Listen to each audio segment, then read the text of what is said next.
Ladies and gentlemen, welcome to Phone Wallet Keys. David Ortiz. This is episode 10. A decade. It's been a decade of David Ortiz Phone Wallet Keys. A decade? What are you talking about? Get your act together. Let's just start over. You try. Hey, everybody. It's me and my brother, Sam. I'm Max. How's that? That's good. Hey, Max. It's better than a decade, which literally makes no sense. This is Phone Wallet Keys, David Ortiz, episode 10. 10 episodes means that we can be on Spotify now. So you can find us on iTunes, Stitcher, YouTube, maybe. Now Spotify. And of course, search Phone Wallet Keys, David Ortiz on Instagram, Twitter, Facebook. Sam, what's upsetting to me is that you're saying this to people who are clearly ostensibly already listening to us and have found us. You know what I mean? It's not like anyone who is listening to your voice saying where you can find this episode doesn't know how to find your episode. Do you agree with that or do you disagree? On the surface, that's true. Okay. So I just want you, no, we don't have to talk about it now. I just want you to think about, like, for later. I'm trying to let the people know that when you're spreading the word about Phone Wallet Keys, David Ortiz, letting your friend or your uncle from Boston know, you can tell them that now they're on Spotify because people inevitably ask, there's a good podcast. How do I get it?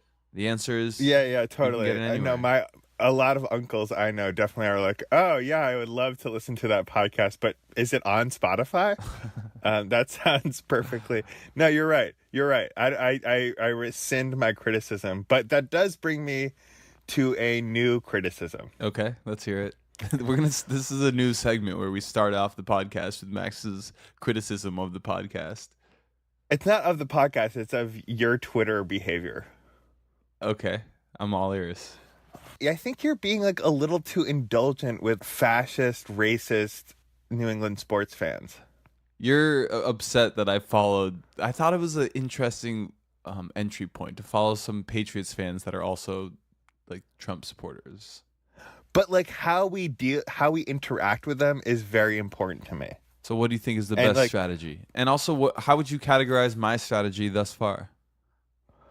Well, I just think that like you don't do a good job of bringing your analysis to their fucking doorstep. Like you just sort of engage with them on their own terms. Like where does most of the political violence come from? The right or the left? And it's like, and then everyone is like, you know, what about the Bernie Sanders supporter who shot the Louisiana congressman? And then, like, you have to, like, scramble to come up with a right-wing assassin, and you, like, came up with Benazir Bhutto or some shit. I don't know. Like, son, every time someone dies without being able to pay for their health care, that is political violence from the right, and that's what you need to bring to their door. Like you get to pick the arguments and the hills you die on.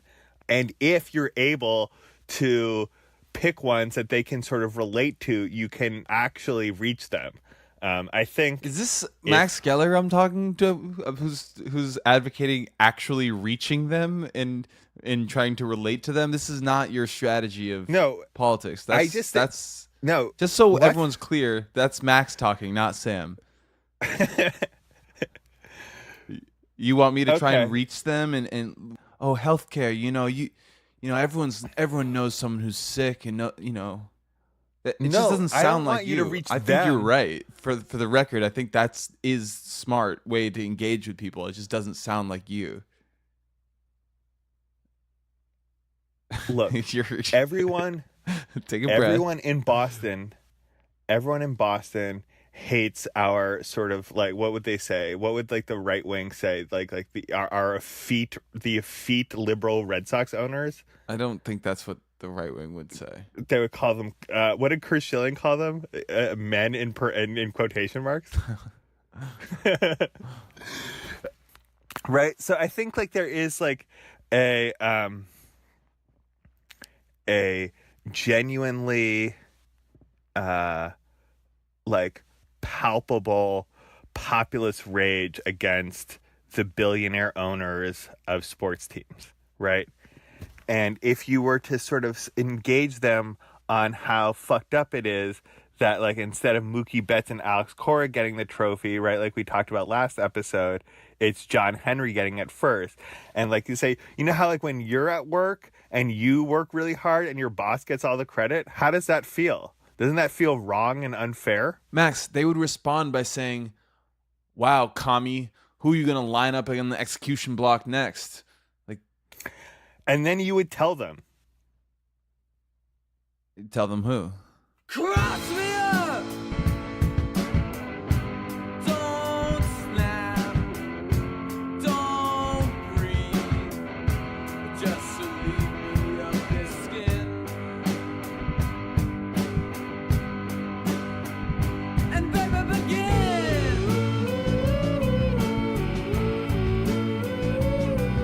So what did you think about that Patriots game last night? I think the thing I thought about it was that I don't know, like there's like a few times where it's like, wait a minute, do I agree with these coaching decisions and play calls? And then I thought about that for a second and like realized I don't know as much as the people who are responsible for play calling, and so it would be dumb and naive and like weird for me to be like, I know better than Bill Belichick about football. What did you think about the game last night? Max, it's totally fine to second guess play calling as a fan. And if you're not gonna, if you're like unwilling to do that, then it just makes the whole thing less interesting. For instance, we turned the ball over on downs on their goal line after trying to throw the ball from the half-yard line on 3rd and 4th down. We didn't attempt a QB sneak. I question that decision. Well, didn't it seem like they were pretty hell-bent on not allowing us to have a QB sneak? And when we got it back to the goal line the next time, like on 3rd and 1, they were so intent on not allowing Brady to sneak it that they just let James White waltz right in. Well, there you go. Sometimes on the half-yard line, you just have to keep pounding the ball relentlessly, even if you have Tom Brady. Especially if you don't have Gronk. Yeah, I felt that. I felt sad that Gronk has sacrificed so much of his physical capabilities for the game of football because he just can't play as much as he used to be able to. Like, he's never was durable. That's true. And it's smart to... I don't mind not having Gronk in this game because I just want Gronk healthy in the playoffs. I thought that at the end of the first half, like, you know how, like, one thing that's been a nice thing about being a Patriots fan is how we don't make stupid mistakes, it feels like, for the most part. Mm-hmm. I think other fan bases have, like, this feeling that, like, they actually... and like legitimate claims to actually knowing better than the people running their teams about what's good and bad for their team. You know, like the Cleveland Browns once tried to make a trade and then didn't send it to league office in time, and so the trade was voided. Like, you just can't imagine that happening to the Patriots. Right. Andy Reid forgetting how timeouts and the end of like the half works. That's never happened to us. Right. Where are you going with this? But it did feel like at the end of the half that with, like, you know, Rodgers was running the 2-minute drill. We had just taken a 17-10 lead. Dante Hightower on 3rd down forces a fumble. Yeah, and there's a minute left. We could have called timeout and there's right like away. 50, right. But it was only going to be 4th and 2 at the 50. So if we called that timeout... they might have gone for it. And they went for it. We would have then just, like, extended... Like, I think... it, like, that's how I justified to myself. And I ended up being able to talk myself into it. It didn't feel like... I no longer think that the best explanation for that is, like, Belichick just wasn't paying attention. Because I think that is pompous and rude. Yeah, I think he does pay attention. Definitely not the case. If he was definitely paying attention, he made a decision to just... after we get the defensive stop, and then that's going to be it. But yeah, and then I was shouting. We kicked off to them. Yeah, and they tied the game up, and it felt like that was a mistake. Yeah. But if we had not kicked off them and they had gone for it, and then we were down by 7, It would have been a much we could have different lost that game. Yeah. Right. We also could have lost that game if they hadn't fumbled. I thought It was crazy that we went for it on 4th down on the goal line, got stopped. Then we forced, and so then, but at least we have great field position, and we forced a punt, and we should have had great field position, and then we just went 3 and out again. after a penalty drove us back. Right. Well, penalty drove After us a back. But penalty was and that also sack. the same possession when on the punt that they like that was? I was like, oh my Yes. god, what the fuck? Because they on our punt they got a roughing the kicker penalty, and we got the ball Extended back, the drive. and then we just immediately went 3 and out again. At that point, I'm like, this is fucked up. This is just we're there's been like 3 different opportunities for us to, And we punted it back to their 6-yard line, which means like we didn't even lose the field position. And then they drove down the started field. this like 70-yard drive down our field that culminated in a like bad fumble. yeah. But right, if not And for then- that fumble, we probably lose that game. Well, it's a And much then different and game. our offense had looked pretty stale. Like Brady had not completed 6 straight passes, and again, Tom Brady has never done that before. So it looked bad. It felt bad. And then we did this crazy trick play, which is just like set up this crazy screen pass that was so awesome. that was really fun. So I think something happened in the fourth quarter of that game where everything flipped and Brady looked incredible and Rodgers didn't look that good. Then the fourth quarter numbers, I think, tell the story. But look, what really we're seeing is game in and game out. There's not a lot of stuff that I've seen this season from the Patriots to feel like this is a great team. We could win the Super Bowl with this team. But you look at the standings and where's the second best. We have the second 2 seed right now, and we're a game behind the Chiefs. And then you look at the schedule, and you're just like, okay, we have 2 games against the Jets. We're playing the Bills and the Dolphins, the Titans.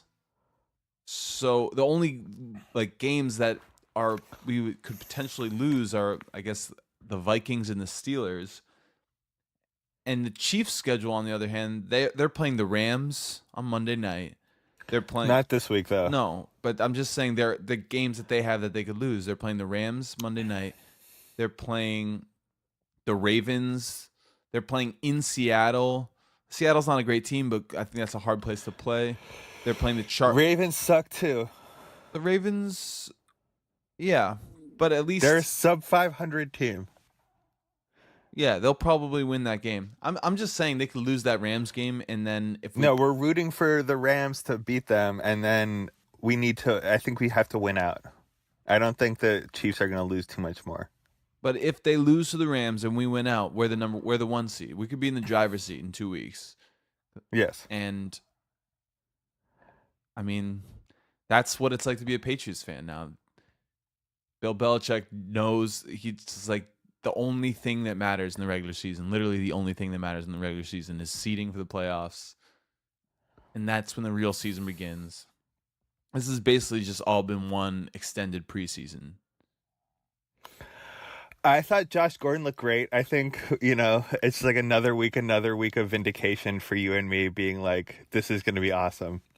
Yeah. Because it is awesome. We knew it was going to be awesome from the beginning, and also we've just been, and this is like an ongoing issue where people are the coldness or the hesitance to embrace him by the Boston sports media is yet another example of why we need this podcast. I just think it's really weird that last week someone got a story wrong. That was insane. What was that? The story was that Josh Gordon had been late and that they were going to discipline him and not start him. But what was that? It was someone's source misunderstood what they had heard apparently, or just straight up misled one of the white Boston sports media members into writing a story about I mean, first of all, let's just acknowledge that it's completely crazy to have a team made up of mostly black people and have a media that is made up of only white people covering it. There's already going to be a problem there. Yeah. There's going to be a problem there. A problem of representation. And Josh Gordon, who is a lightning rod and a black athlete, who's both of those things, right? They made up a story, and there's no accountability. There's no one's being like, well, it looks like I was wrong. Looks like he's not going to sit out. Maybe he wasn't late. Maybe we have this guy mispegged, right? Mm-hmm. There's been no accountability, and instead, right? Did you see that shit with that fucking asshole Greg Bedard? The WEI guy that wouldn't say Josh Gordon's name. He just this player. Can you fucking believe that? Yeah, another white man being disrespectful to New England black athletes, and there's like clearly a market for that. That's what I think we need to sort of wrestle with, you and me. Clearly there is a market for white talking heads to say mean shit about black people on the airwaves of New England because people love consuming that shit. And if there wasn't, Greg Bedard would be rightfully fired for his bullshit. So how do you explain that? Or if there is... I just did explain it. I don't understand. Like, I think I just like made a pretty good explanation that there's a market for it. Right, but... People explain the market? Yeah. I mean, like, you know how markets work. Supply and demand. All right, Max, but if your goal is to try and reduce racism in sports and you're just saying, well, there's a market for it, like, what's your fucking solution now? Name and shame. But like, there's a market for the Saudi genocide of Yemen, right? We just have to figure out who's profiting off of it and name and shame them. Sometimes it's not enough. Like, at this stage of capitalism, they'll dangle the who's profiting from it right in front of our fucking faces and dare us to do something about it. And we're impotent. We can't. We know who profited off of the Iraq War. Lies. It didn't help us stop it. Yes, I think this is a problem when you don't have an anti-war party in this country. Wow, so right.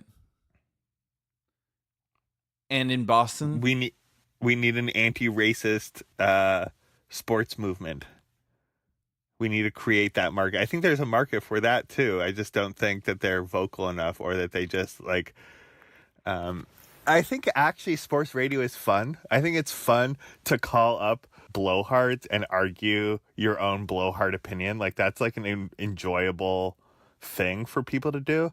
But there just should be an anti-racist alternative, and that we have to carve that space out. Yeah. Because we could still be doing this right now from an anti-racist perspective. Like, we could just, like, instead of talking about Josh Gordon being late, we could talk about people lying about Josh Gordon being late.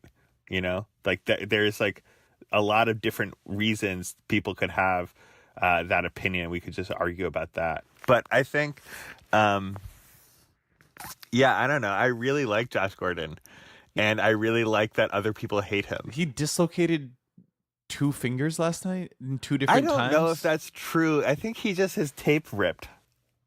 It seemed like they were like yanking it. I'm going to go with he dislocated his fingers twice. Yeah, he's a real trooper who sacrifices his body for the glory of Boston, and everyone should get on that train right now.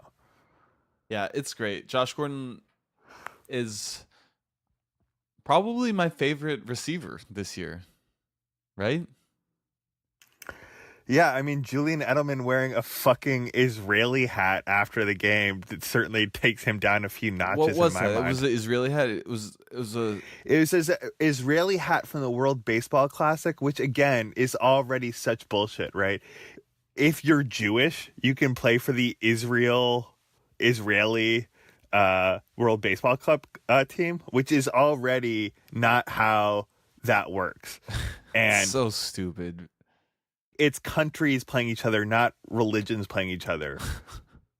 So the World Baseball Classic, including Israel, but no Israeli players or Israeli-born athletes, is, first of all, Israel shouldn't be allowed to play because they're an apartheid state.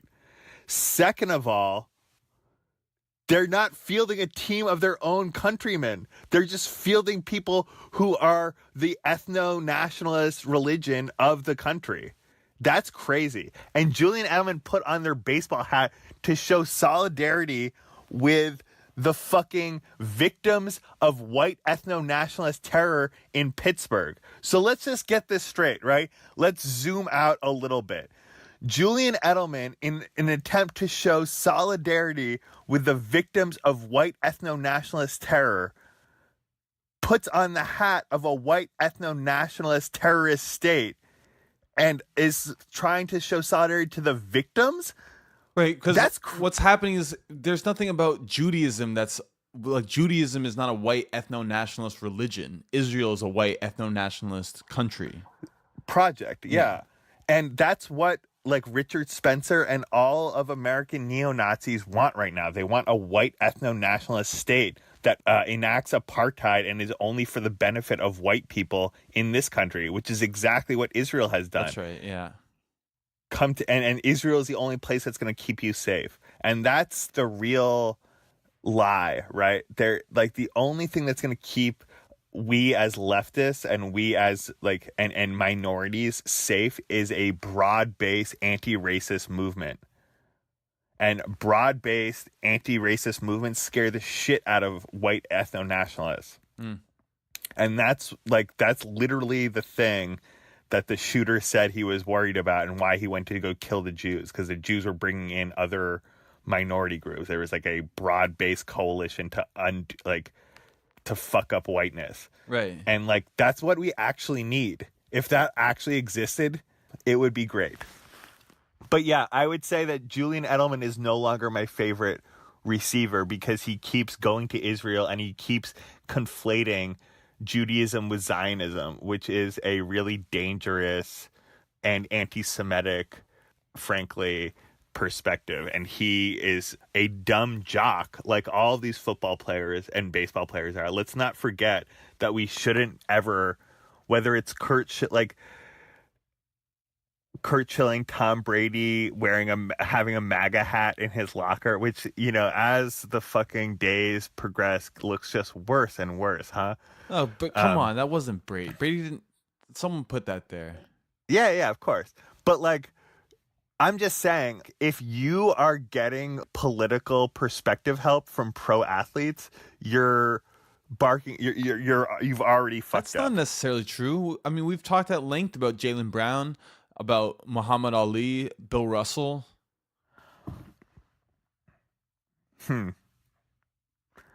Yeah, I guess they're not dumb jocks. Even But I LeBron feel like- James is an important LeBron conversation James- in the political world. Yeah, he is LeBron James is certainly a political Pygmalion. Like, a lot of people sort of see whatever they want to see in these athletes. But what I'm saying is they're not political reference points. Even if they have good politics, they're not reference points. Colin Kaepernick? Colin Kaepernick is, I think Colin Kaepernick's girlfriend has really good politics.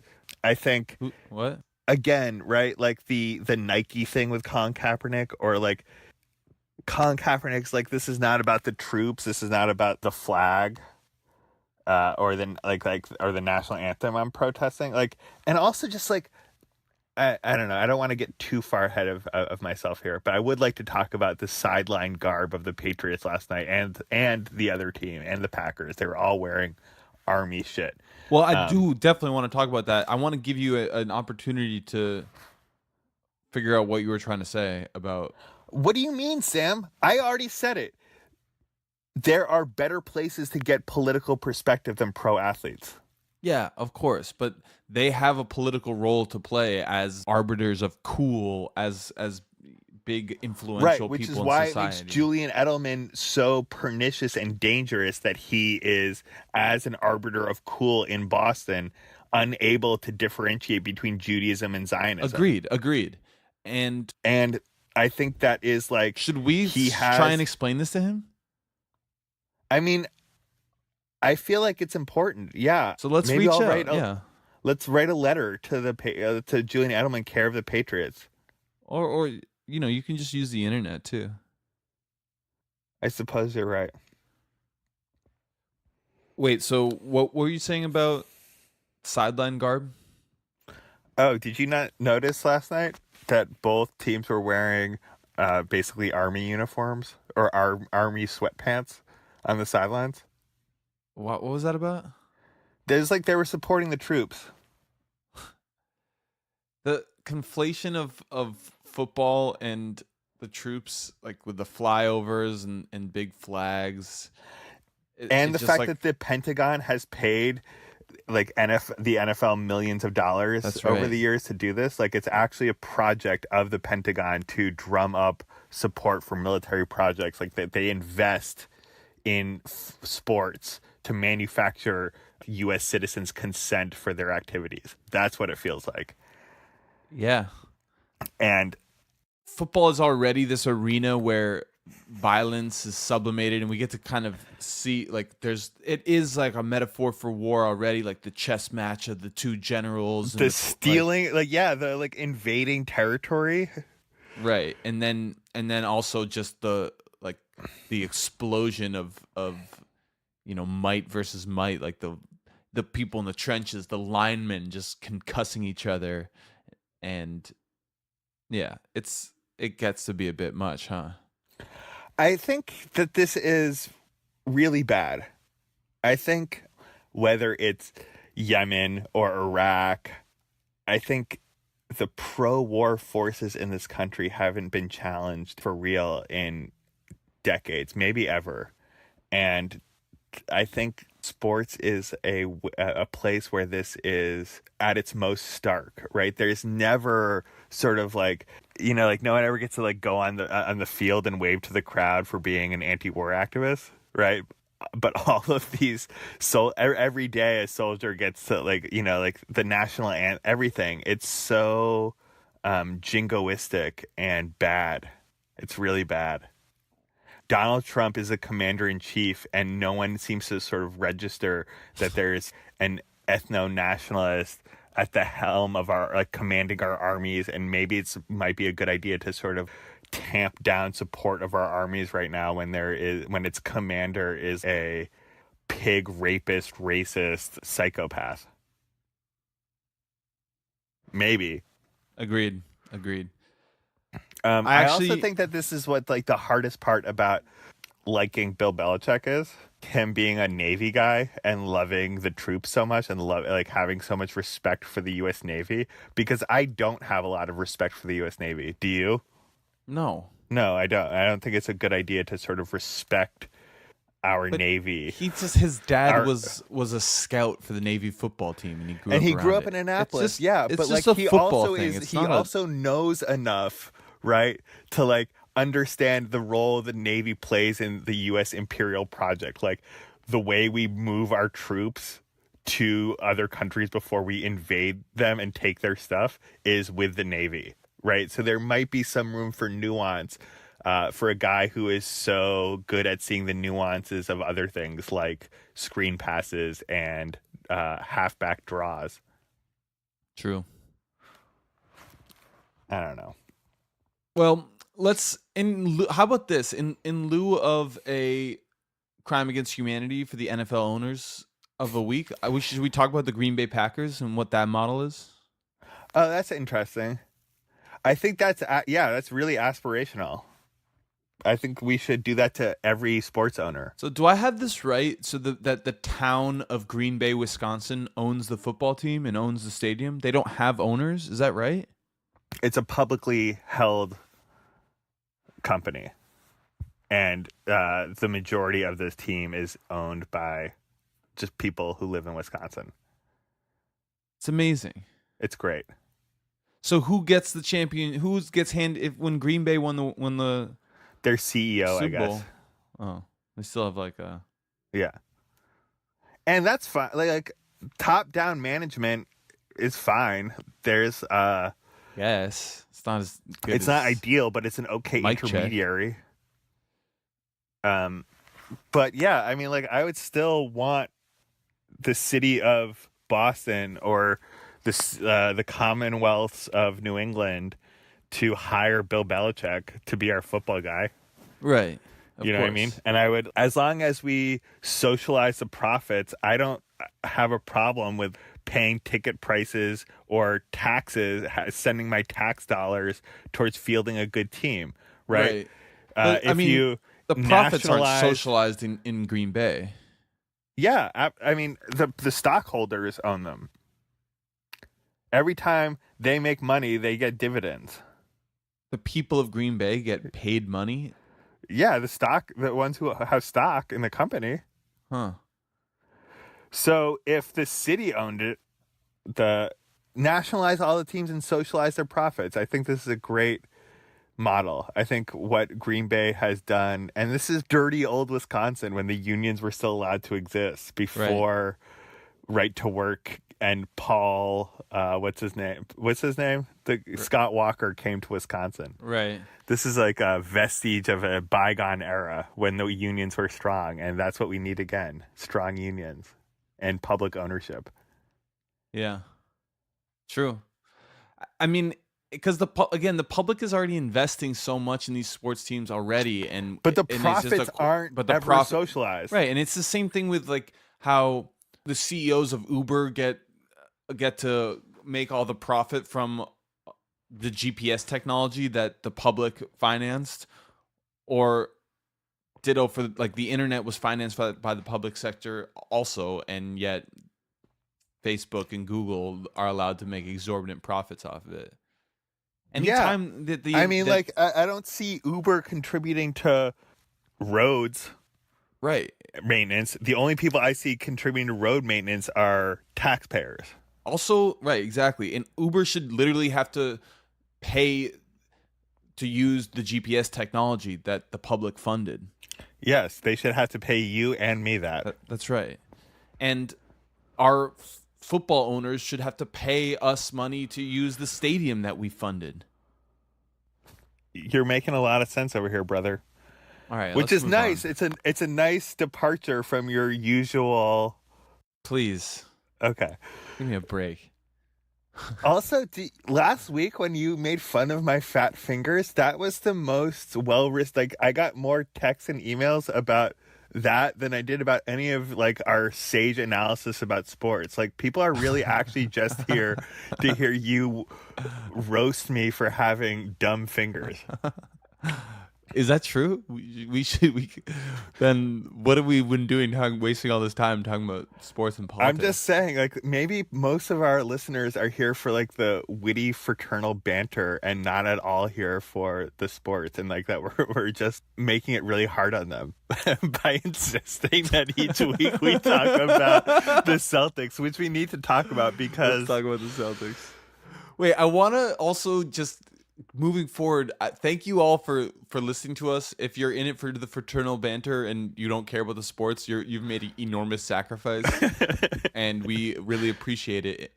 But at the same time, we have to figure out how to expand into the people who are interested in sports analysis. I think we should hire a PR person to get us into like, I don't know. I just think we need to do more sports. If you're interested in that, let's like do some sports analysis. Like, you know what? I was watching the game last night, Sam. Here's a hot sports take. Great. If you know how like we were thinking about getting Jason McCourty last year instead of this year, like we flirted with him last year, but we already we still had Malcolm Butler under contract. Yeah, I love this. If we had traded Malcolm Butler to the Saints like we had thought about doing last year and then signed Jason McCourty last year, we would have won the fucking Super Bowl last year. I love that take. Yeah. We would be Super Bowl champions, 2-time defending Super Bowl champions right now.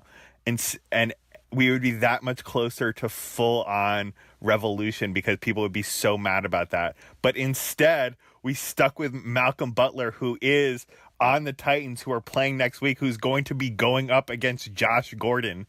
Oh, wow. Next week. Instead, he's on he's bad. He's like the worst cornerback in the league, and Jason McCourty, Devin McCourty's twin brother, is not a bad cornerback. He's a very, very good cornerback. And if we had him last year, we would be champions now. That's a good hot take. Thanks. You should definitely tweet that when you're making this episode because people like hot takes. Yeah, you got it. Malcolm Butler, who everyone was like, why isn't he playing? It's like, maybe because he's not very good. Maybe we should have just had Jason McCourty then. Like, maybe it was a big mistake to not get him. Like, maybe the mistake wasn't not playing Malcolm Butler in the Super Bowl. Maybe the mistake was not getting rid of him before last season. Yeah.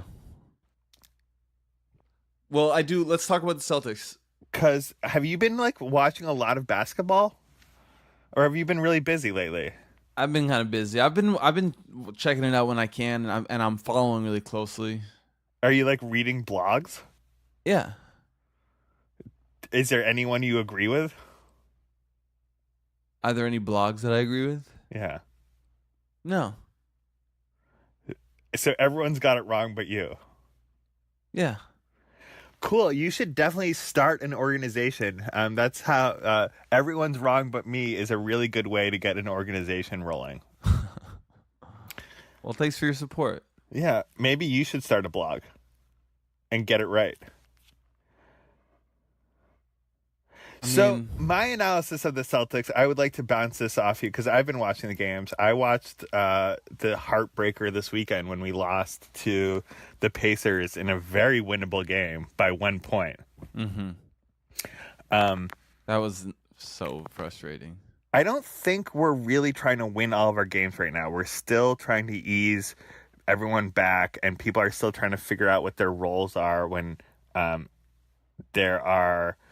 like last year in the playoffs, there was 3 or 4 at the most really gifted offensive players on the court, and now there's usually 5, and it's hard for some of the younger ones to figure out their roles and what to do. We're seeing a lot of games where Jason Tatum is only scoring 12 points a game, right? Yeah, we're seeing games. I think his season average is probably slightly above that, but yeah, he'll take games off or something. He'll not be shooting a lot. Yeah, and I don't know what to say about that other than I have patience right now. I thought it was a weird choice in that Pacers game at the end to have Hayward come in off the bench cold for the inbound pass, and then he botched it. He fucked it up, and I was like, that was a fucking mistake. Why'd they do that? And I think that this will support your theory a little bit, that it's just like looking down the road, that'll lead to a clutch moment down the road. The fact that we fucked that play up at the end, I think, is to look on the bright side. It's important to have Hayward inbounding that ball because he's going to be he'll be the one doing it in the playoffs, and that failure that he made in this, they can learn from it. Sure. I also think that Kyrie Irving had 2 incredible and beautiful back-to-back 3-point daggers in that game, and then in the last minute, that was so beautiful to watch. And then he missed the fucking layup to seal. And then he missed the layup to win the game, and that's he's still not all the way back. He's getting there. Every game he's making insane progress. Those 3-pointers were incredible, though. Yeah, but the Celtics had a play on, and it worked out to perfection, which was Kyrie Irving getting a sort of not very well contested layup right under the basket. He just missed the shot.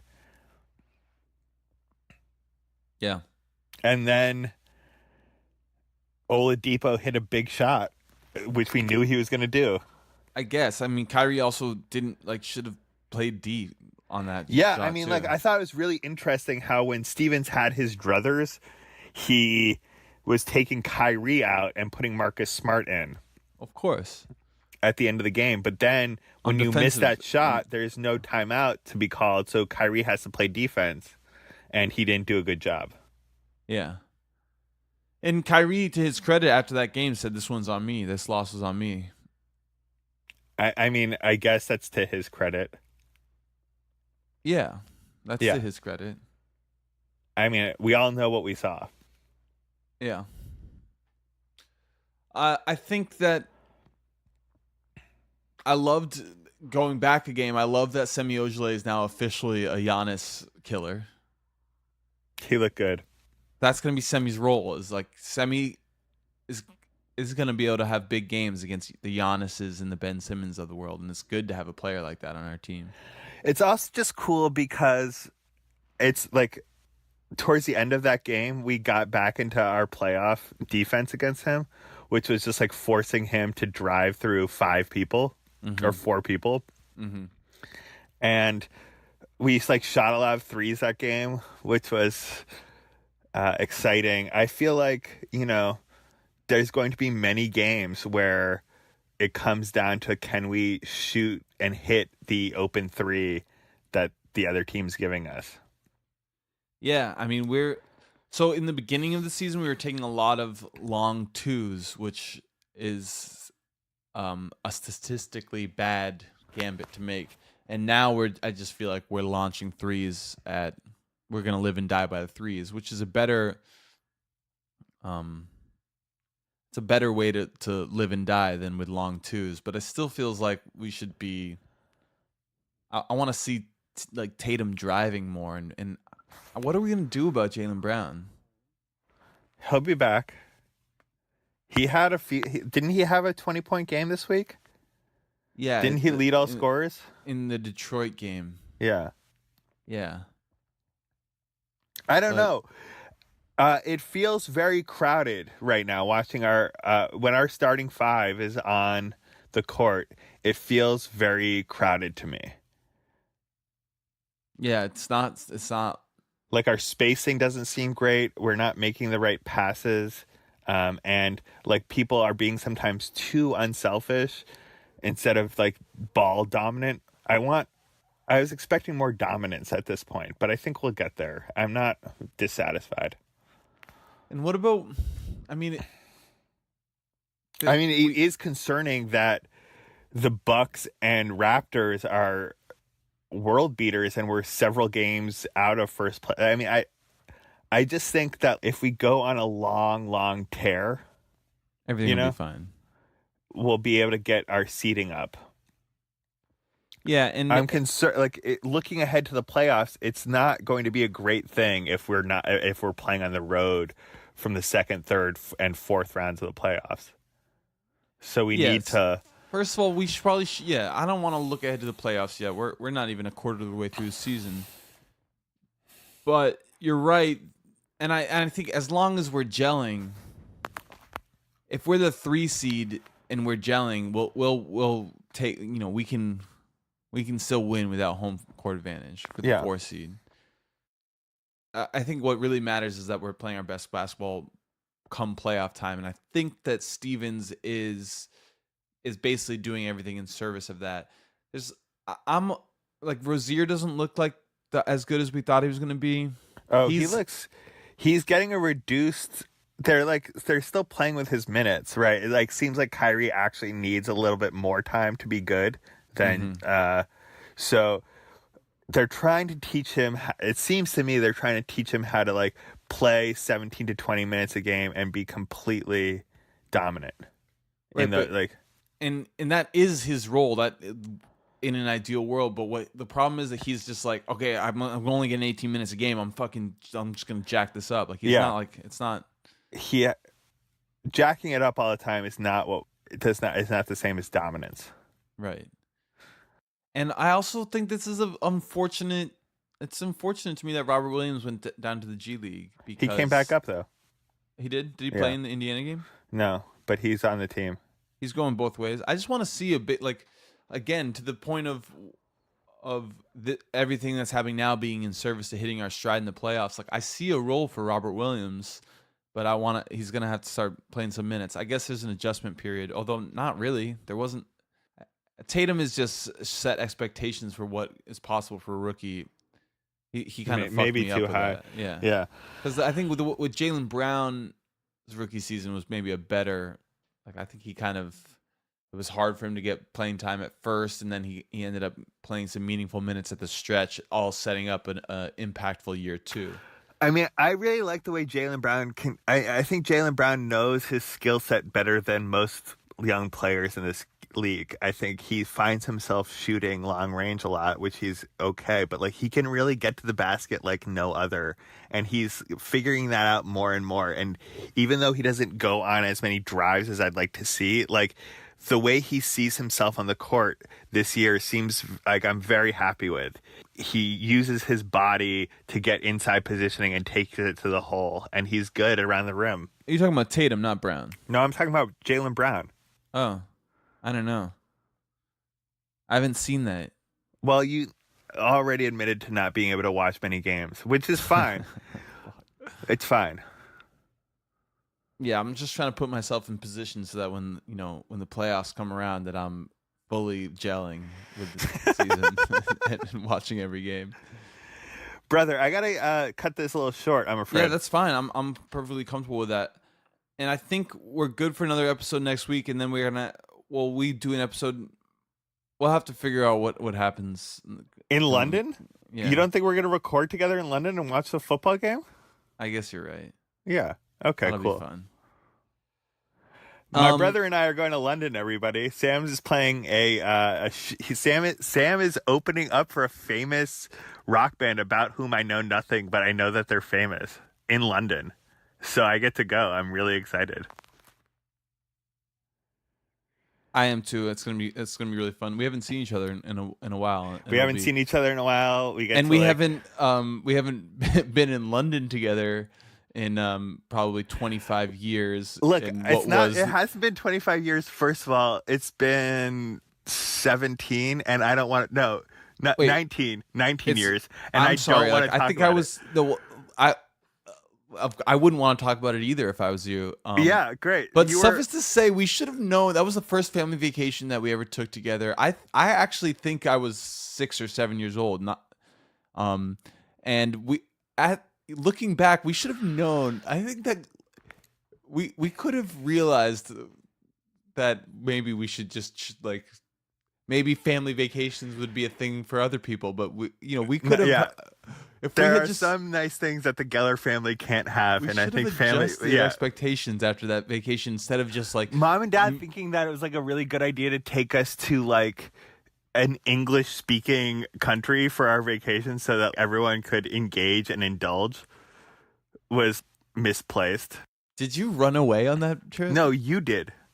No, I didn't. You got lost at Piccadilly Circus.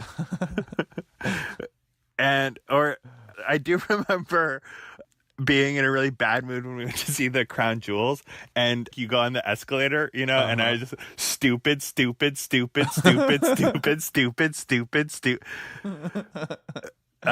I remember that was like a really that mom and dad did not appreciate me calling every single Crown Jewel stupid, though I stand by that.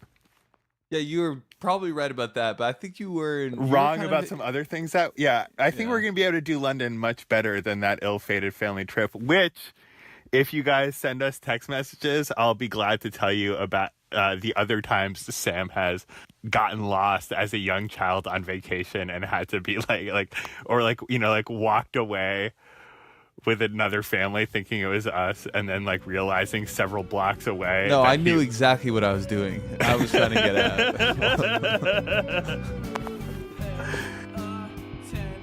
All right. Well, thank you all for listening to episode 10 of Phone Wallet Keys. David Ortiz. The Red Sox are World Series champions. Yeah, we are still the champions, and they can't take that away from us. We should talk about Alex Cora and the colonization of Puerto Rico next week. Remind me. That's amazing. Yeah, they went to Puerto Rico, and still no word on anything, a White House invitation or anything that they did. Yeah, we have to monitor that situation for sure. I'd love to talk about Alex Cora. And how Alex Cora is serving as a parastatal organization providing aid that the U.S. government should be providing. Yeah, so stay tuned next week for that. I made it! Baby, I'm an anarchist! love you too, Max. Bye. Bye, Nice, everybody. Sam. Thanks for Good listening. job.